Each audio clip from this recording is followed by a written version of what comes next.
Құрметті тыңдарман, Батай Батыр 38-ші тарау.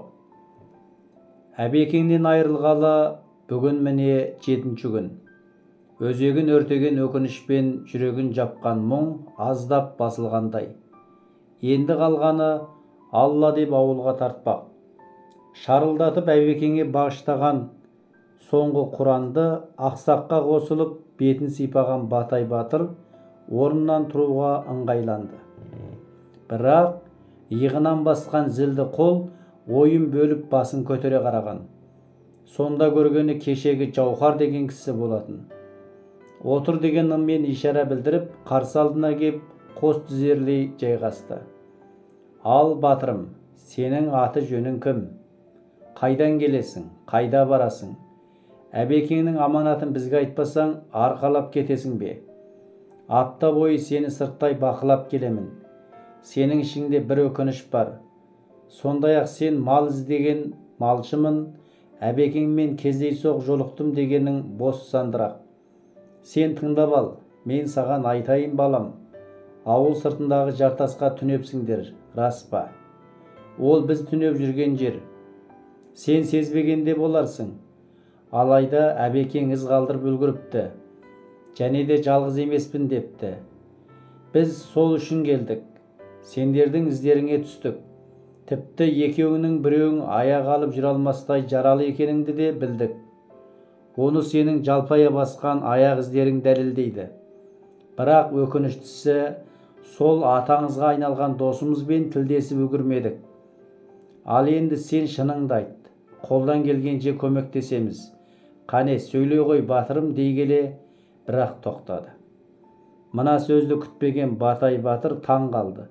Өйткені бұл екі адамды осы бүгін қосқанда өмірінде 3-ші рет көріп тұр. Тіпті осыған дейін жағаш бірде-бір рет сөйлеспеген. Сонау әбекеңді ақтық сапарға аттандырған күні де бұл екеуі көзге түспеген. Сонда бұлар қайда жүрді? Күнімен жоқ болады, түнде ғайыптан пайда болады. Сонда бұл екеуіне ағынан жарылып ақиқатты айтуға бола ма? Ал әбекең айтқан Кекілбай аға осыдан 10 күндей бұрын бақилық болған. Естуінше ол былай болыпты. Осыдан бір айдай бұрын абайсызда қанды қол коммунистерге ұсталып қалған Кекілбайды апарып Ақтөбе абақтысына жапқан. Сонан тергеу амалдары жүргізіліп, қасындағы осы екеуін ұстап беруді талап еткен. Оған көнетін Кекілбай ма? Қайсарлық танытып жағашпай жатып алған. Дегеніне көндіре алмаған соң қампезер коммунистер аяусыз ұрып қинап өлтірген. Осылайша түйдей құрдас Кекілбай мен әбекең бас аяғы 3 күнде о дүниелік болған еді. Ал мына екеуі соларға ерген қосшылары болатын. Осыдан 6 жыл бұрын соңдарына түскен көп әскер осы төртеуін өкшелеп кеп тығырыққа тіреген. Сөйтіп амалдары таусылғанда әбекең тұрып сол әскердің алдынан кесе шауып бұрып әкеткен.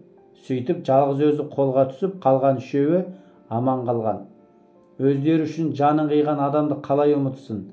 Тап қазір мына екеуі әбекеңнің аманатын орындауға тас түйін дайын отыр. Сол үшін де қайта-қайта қолқа сап сұрап отыр. Ал Батайдың ойы бөлек. Әбекеңнен бір жолғы күдерін үзіп көндіккен, ендігі бар ойы ауылда қалған анасы мен жалғыз қарындасы ғана. Ойлап отырғаны сол. Ал Алтайда қалған Валия қыз жайлы тап қазір мына жерді айтудың өзі ұят. Өздері жылап сықтап әрең отыр. Орынсыз жерді айтпай-ақ қояйын. Реті келсе Жауһардың өзін айтармын деп шешкен Батай Батыр бар сырын іште бүгіп қалды. Тап осы кезде ішке жүгіріп кірген жас бала есік алдында отырған ақсақтың құлағына сыбырлап қайта шығып кетті. Осыдан соң дүрбелең басталды. Шамды сөндіре салған екеуі терезеден қарғыды. Соңдарынан Батай ілесті. Осылайша 3 боздақ ауылдан ұзай берді. Түнделетіп сай-сайды қуалап жортып отырып баяғы жартасқа жеткенде таң атты. Дүрбісін қолын алып бірінен соң бірі сайда қалған ауылға сығалай қарады. Сонда барып бір адамның қолын алдына қарап байлап, сүйреп бара жатқан 3 аттыны көрді. Соңынан шулап жүгірген балашаға біразға дейін боздап барып қала берді. Бұл адам жаңа ғана үйінде отырған бейкүнә Берлібай еді. Соңы 39 тарау жалғасы. Мына үшеуінің жартаста жасырынып жатқандарына бүгін 3-ші күн. Аяқ сыбысы саябырсып дүрбелең басылған соң Балағаз ауылға кетіп Батай мен Жауһар оңаша қалған. Сонда ғана әңгімен төтесінен сөйлеп, ағынан жарылған Батай батыр бар сырын ақтарған.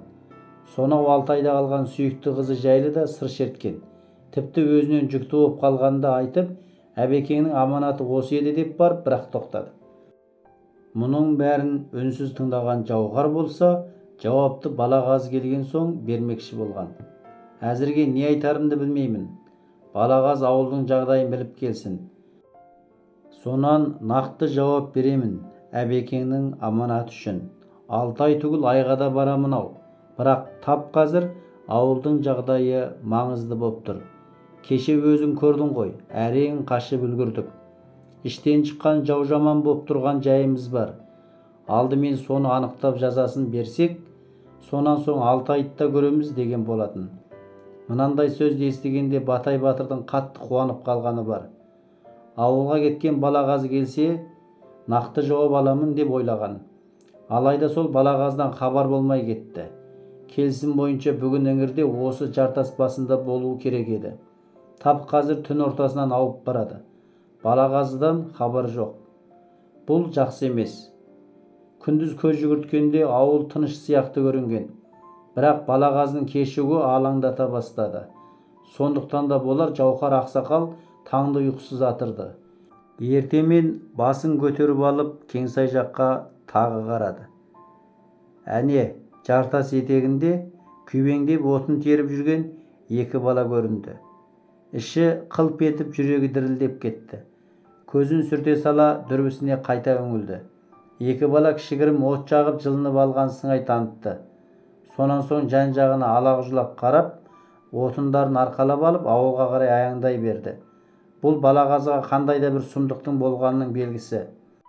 30 жылға жуық бәлшебектермен күрескен Балағазының күні ойда жоқта осылай бітті. Жартас басында жаралы Жауһар жалғыз қалды. Балағаз үшін кіммен болса да кек аламын деп жылап тұрып ант ішті. Құрал саймандарын жиып, жорыққа тас түйін дайындалып, Батайға жақындады. Күн ұясына батқанда мен ана от жаққан жерге барамын. Сондағы белгіні алып, мән жайды анықтаймын.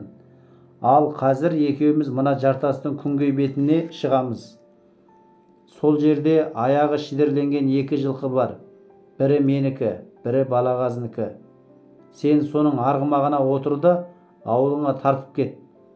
Мен болсам мына ауылға соғамын.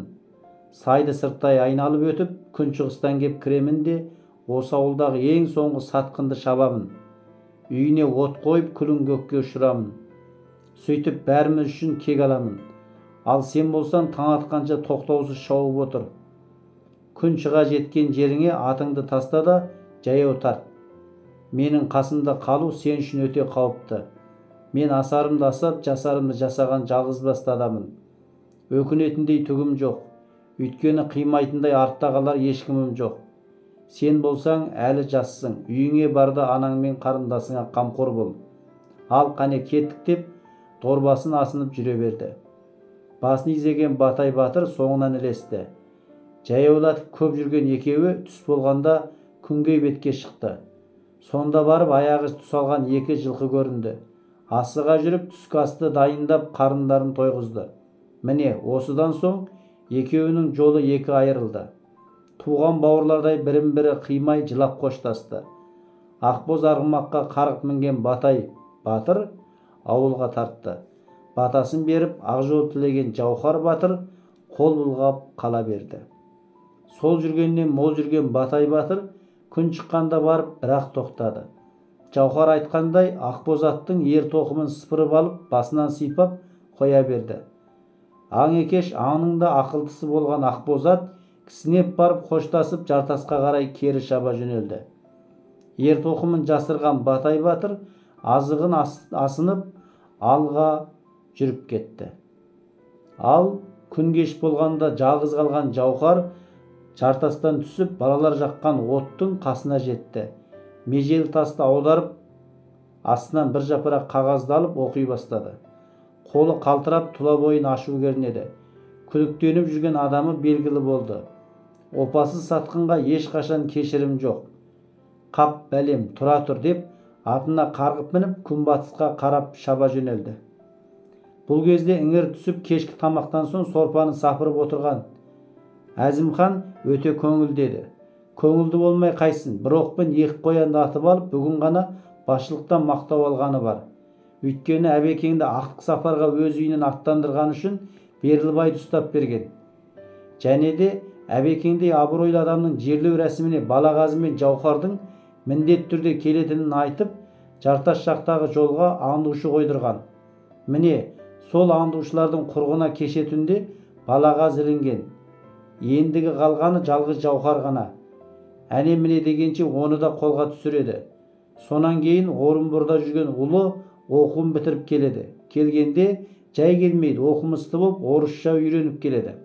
Сөйтіп, осы ауылға үлкен бастық болады. Оған НКВД-дан келген орыс өзі қол беріп тұрып, өз аузымен вәде берген. Ал ұлы бастық болып жатса, болғаны осы ауылдың қожайыны осы Әзімхан болады. Бұл опасыздың көксегені сол үндемей жүріп, үйітіп жүр. Мұнымды ешкім білмейді деп ойлайды. Кешегі әбекеңнің жаназасына да өтіріктен жылап-сықтап барып қайтты. Сонда бейтаныс Батайды көріп, ол жайлы сұрастырып та көрген. Алайда ешкімнен мардымды жауап ала алмаған. Сол үшін де оны басшылыққа айтуды кейінге қалдырған. Бірақ мұның бұл опасыз сатқындығын біліп жүргендер бар. Жаудың да жауы бар деген. Қарсы кеп бетін айтпағанмен қараңғыда кеп басын алуға әзір жүр. Қысқасы тап қазір сатқын Әзімханның соңғы секундтар өтіп жатыр. Өйткені күншығыстан ауылға кеп кірген Жауһар есік қаққалы тұр. Ашса болды, бұл сатқынның басын қара қойдың басындай қып кесіп алады. Міне, үй күзеткен дәу төбет үргендей болды. Алайда үріп барып таныс көрсе тынши қалатыны барды. Қазірде тап сондай болды. Үріп барып үні өшті. Кім болса да таныс болды ғой деп ойлаған Әзімхан есікті ашты. Ашыда сұлық түсті. Өйткені жүрек тұстан өткір пышақ қадалды. Суырып алғанда жаны қосыла шығып аспанға ұшты. Осылайша өз табалдырығында тұрып тіл тартпай кетті. Ал жаналғыш Әзірейіл есікті тарс жауып көзден ғайып болды.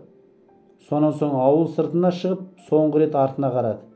Уда шу болып жатқан дүрбелеңді көріп, бас ауған жаққа шаба жөнелді.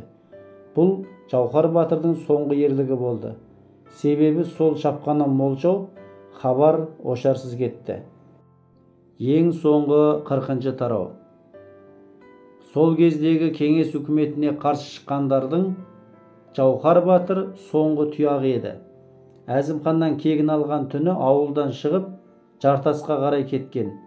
Содан қайтып ешкім көрмеді, естімеді, білмеді. Қысқасы хабар ошарсыз кетті. Сол тірлігі үшін біреулер сырттай сөгіп жатса, біреулер қолдап жатты. Бірі дұрыс десе, енді бірі бұрыс деді. Қысқасы қазақ қақ жарылып екіге бөлінді. Бертін келе кеңестік идеологияға сеніп, өз қандастары жайлы теріс пікір айта бастады. Тіпті әбекең бастаған барымташы банда деп аталатын олардың ерлігі айтуға қатаң тыйым салынды. Алайда осы Кеңсай маңындағы 10 шақты ауылдың ашаршылықтан аман қалуына өз үлесін қосқан осы топ еді. Олардың күресі сонау 1927 жылдан бастау алып, соңы 1952 жылға дейін 25 жыл бойы жалғасты. Осы жылдар арасында қаншама қазақ репрессияға ұшырады. Қаншамасы атылып, қаншамасы жалған жаламен түрмеге тоғытылды. Тіпті кеңестер жүргізген сұрқия саясат олардың отбасына да тыныштық бермеді. Бала шағасын қудалап, әйелдерін түрмеге жатты. Мысалға, басым бөлігін қазақтар құраған Карлаг, Алжир деген әлемге әйгілі түрмелер сол жылдарда пайда болды.